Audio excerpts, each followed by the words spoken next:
Hope you all are fine and enjoying good health at home. I also hope that you have done your previous homework. We have successfully completed our 4 weeks of first term of class 7th. So today we are going to start unit number 3. Our topic is the school boy. You can see from the book that the text type is poem. It is also a free verse poem, but there is somehow rhyming words hidden between the lines. Learning objectives. You will be able to learn the use and understanding of simile, understand the use of imagery, understand the use of semicolon, punctuations, and you will also be able to write poem using the imagery and similes. So coming to the book, unit number 3 from your textbook, the school boy. What comes to your mind after listening to the topic? The school boy. You are also a school boy or a school girl. Read the following poem by William Blake, a famous English poet and artist. Blake belonged to a middle-class family and never went to school. He was known for his radical views on religion, society, and other matters. This poem is from his Songs of Innocence and Experience. This poem is taken from his book or from his collection Songs of Innocence and Experience. Look at the poem given to you. It has 6 paragraphs. Let's start the poem. I will give you the critical analysis or text analysis of the poem. The school boy describes the natural joy and love of freedom that children have, and how an oppressive schooling, which represents the corrupt world, destroys innocence and joy. The poem comes from the Songs of Innocence and Experience and is influenced by the biblical story of the Garden of Eden and the fall, when Adam and Eve were expelled from the garden. So this story is quite interesting. You're gonna enjoy this story. The poem School Boy. Look at the book given. Look at the page number 30. On page number 36, there is a picture given to you. The scene depicted in the picture. What is the scene depicted in the picture? The scene depicted in the picture describes there is an examination going on in the room. Students are busy writing. 2 invigilators are walking about. The atmosphere is tense. Everyone is looking tense in the picture given to you on page number 36. Most students are probably feeling very nervous, except one who is looking relatively relaxed. Look and see that one child is quite relaxed and the other are quite tense. Who is the male invigilator looks rather stern. So examinations are generally stressful for most students. As you all know that you people are also got stressed in during the examination period, especially those who find that the paper is difficult or who have not studied hard enough. So look at the book, that you can see that there is also a rhyme hidden in the lines. For example, mourn, horn, day, dismay, mourn, born, are, delight. This type of, these are the verses in which there is a rhyming words, and some are the free words. That means that there is no proper rhythm in between the lines. Look at the first line. I love to rise in a summer morn. M-O-R-N, morn. What is morn? Morn is the short form of morning. Morn is the short form of morning. And when the birds sing on every tree, the distant huntsman winds his horn, and the skylark sings with me, oh what sweet company. You can see that the poet described the summer morning in a very beautiful way, that he resembles the bird singing on every tree with the huntsman winds his horn. So he used the imagery in the poem. The imagery is the literary text in an author's use of vivid and descriptive language to explain situation to a reader. The imagery uses your 5 senses. it can be the appeals to sense of talking, sense of feeling, sense of hearing, sense of smelling. So to make the poem quite interesting, the writer used the poet used the imagery in the poem. So what you have read the text carefully so that you could be able to answer the questions given to you in different levels, level 1, level 2 and level 3. So as you can see that in the first level the mood of the poet is quite happy. It begins on the happy note. But in the second verse, the mood became disappearing as he started going to school. So then in the end there is a conversation with his father and mother. Read the text carefully so that you could be able to answer the questions given to you in level 1, level 2 and level 3. So next comes to the vocabulary. You're gonna learn new words in this poem and underline the difficult words and also find out the synonyms and antonyms from the dictionary to enhance your vocabulary. Look at the board. These are the few words given to you with their meanings. These words are in your poem. Morn, that is the short form of morning. Dismay means surprise. Sigh, deep audible breath expressing sadness. Drooping, hang downwards limply. Anxious, upset. Bored, a pleasant shady place.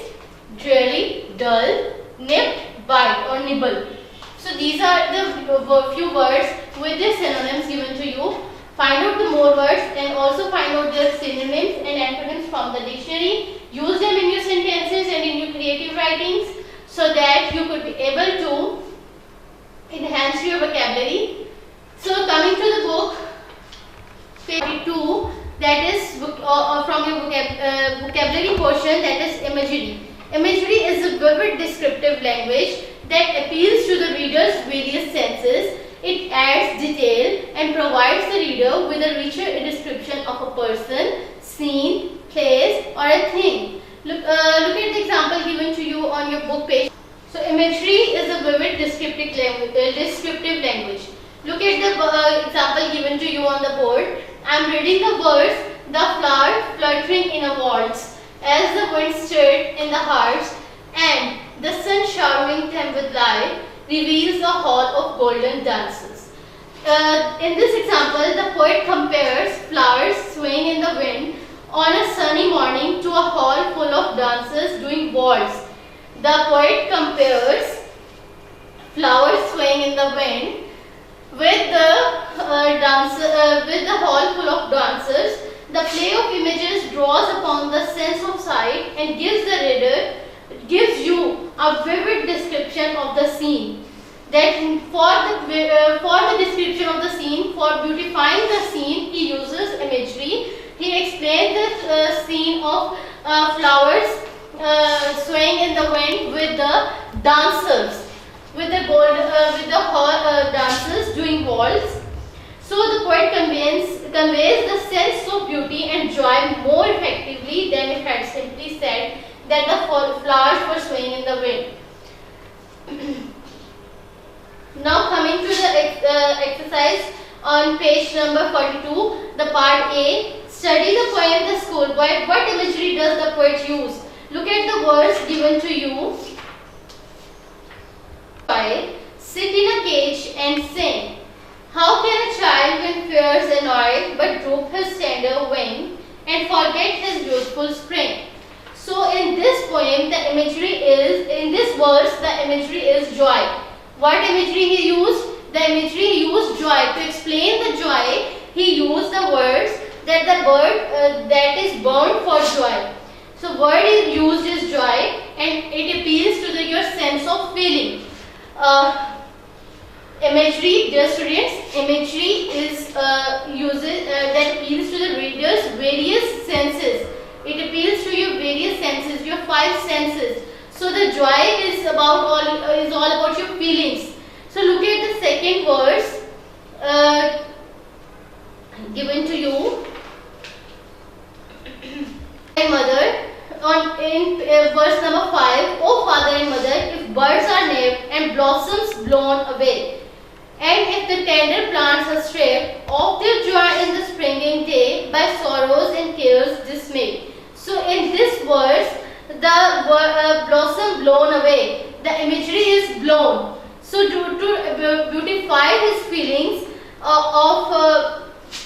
then he used the word blown. And it is also the sense of flying, because the birds are flying. So that is why he also used the word wings.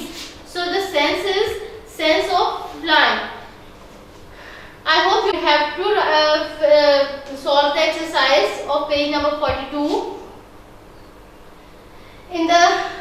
I am repeating that why the poet used imagery. Imagery is in a literary text is an author's use of vivid and descriptive language to explain situation to a reader or a listener. It is a way of building picture or image in your mind that what he is want to say, and so audience can gain understanding of what it is written in the words or what the poet is trying to say. Next is in the vocabulary we will discuss about a simile. Simile is a figure of speech that compares two things. To beautify the poem, if you want to do comparison, we use simile. For example, he is as beautiful as flower, as red as blood, as hot as sun. So these are the similes. Not every sentence having as or like is a simile. So a simile is a figure of speech that compares two things using the word like or the structure as. They help create rich images by using the attributes of one object to another to describe another. There are few examples given to you in your book, that is as pale as ghost and like a ghost. So these are the similes used in your find out the similes used in your poem, and you have to complete the exercise of page number B part B on page number 43 using the correct adjectives from the box given to you. Now coming to the grammar portion. So starting with the grammar portion on page number 44, today we will discuss about semicolon. It is also a type of punctuations. The semicolon, why we use punctuations? Punctuations are used to give meaning to the sentence. So and today we will discuss about semicolon. Look at the punctuation mark after semicolon. So look at the punctuation mark, that is the semicolon. The semicolon, it is most commonly used to link two independent clauses that are closely related in thoughts. For example, look at the example given to you. Jack was too late for school every day. Then we use semicolon. He hated seeing the towering school gates. So we can the semicolon is used at the place of and. In spite of using conjunction, we use semicolon. So it is the most commonly used to link two independent clauses. In the past, it was used more often than we use it these days. There are examples of the semicolon in the poem. The schoolboy in the poem Schoolboy in verse 1, 3 and 5. Look at the verse 1, 3 and 5 from your book, page number 38. The poet used semicolon in the first verse after tree. I love to rise in summer morning when the birds sing on every tree. After tree, there is he used semicolon to link with the next line. The distant huntsman winds his horn. So we can use the semicolon in place of a conjunction. Just like the example given to you on the board, in spite of semicolon, we can also use the conjunction and at this place. So in spite of using conjunction, we use semicolon in our example. Commas are frequently used to separate items in a list that follows a column, especially when the items are relatively short. For example, there are 4 things that life has taught me. Then there is colon, because you are going to list the 4 things. So there will become a colon. this is the column. This is the column. So first one is not to tell lies, not to shirk my duties, not to stay up late. So we use commas between these, and be polite to girls. Longer items in a list should be separated by semicolons. If you are describing these the things, the 4 things that you learn in your life, then you will use semicolon to within the lines. So look at so you have to solve exercise on page number 45. There are 2 parts, part A and part B given to you. You have to insert semicolons in each of the following sentence in part B, and in first part you have to pair each clause in A and with the correct one in part B, in the column B. Hope you understood. And then in the part C, 6 semicolons are missing from the passage. You have to mark the semicolons there. I am repeating why we use semicolons. We use semicolons at the place of conjunctions, and we use semicolons for to link the 2 independent clauses that are closely related in thoughts. In spite of using conjunction, you can also use semicolon. So that is all about today's lecture. Hope you understood. Let's have a quick review. We read this poem, then we learned about imagery used in the poem, simile used in the poem, the semicolons used in the poem, and then at the end you have to, now there is a homework for you. Learn and solve unit number 3 from your textbook. You have to learn and solve unit number 3 from your textbook. So students, stay home, stay safe. Allah Hafiz, take care, see you next week.